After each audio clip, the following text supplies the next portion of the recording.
Баршаңызға қайырлы күн, сіздермен бірге Айжан.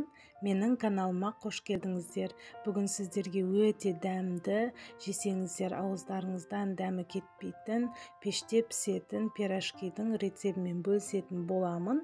Ол үшін видеоны соңына дейін көріңіздер. Каналыма тіркелмесеңіздер, тіркелуді ұмытпаңыздар. 50 грамм жылы суға жарты шай қасық қант, 1,5 ас қасық ашытқыны салып, бетін пищевой пакетпен жауып, ашытқыны дайындаймыз. 200 грамм сүтке 70 грамм сары майды салып, газге қойып, қайнағаннан кейін өшіреміз.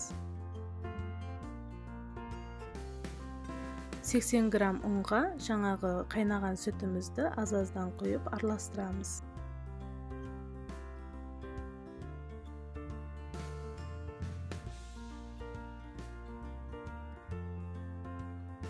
Таза ыдысқа 3 жұмыртқаны жарып, және 1 жұмыртқаның сарысын бөлек алып аламыз.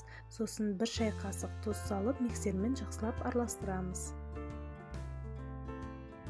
Массаның үстінен аз-аздан құйып, жаймен біркелкі араластырамыз. Дайын болған ашытқыны үстінен салып, жақсылап біркелкі араластырып,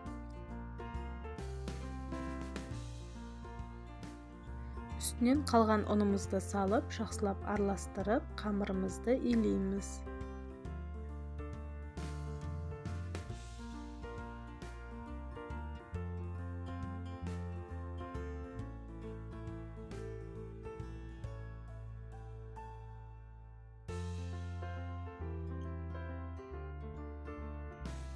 Қамырды илеп болдық, енді бетін пищевой пакетпен жауып, 1 сағатқа жылы жерге қоямыз. Осы аралықта картопты ашып, өзімізге ыңғайлы етіп турап, газге қойып пісіріп аламыз. Пияз бен капустаны өзіме ыңғайлы етіп турап алдым. Қызып тұрған табаға салып, әдемілеп қызартып қуырып аламыз.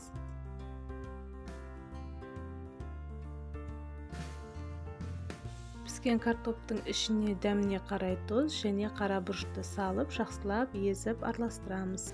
Пісіп дайын болған пияз бен капустаны салып, жақсылап біркелкі араластырамыз. Қамыр ашып дайын болды, бетін маймен майлап, қайтарып бір рет тағы да илейміз.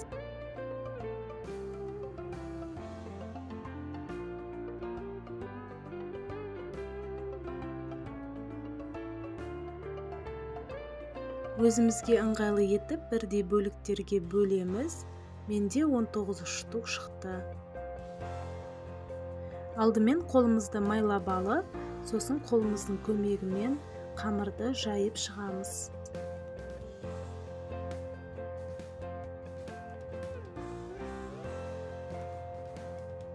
Өздеріңізге ыңғайлы формада жасасаңыздар болады. Мен 2 түрлі формада жасадым.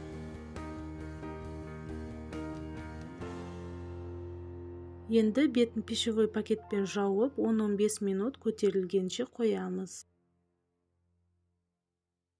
Жұмыртқаның сарысына және кішкене ғана сүт немесе айранды қосып, араластырып жақсаңыздар болады. Қызып тұрған пеште 180 немесе 200 градуста 20-25 минутта пісіп дайын болады. Дәмі өте керемет ас болсын.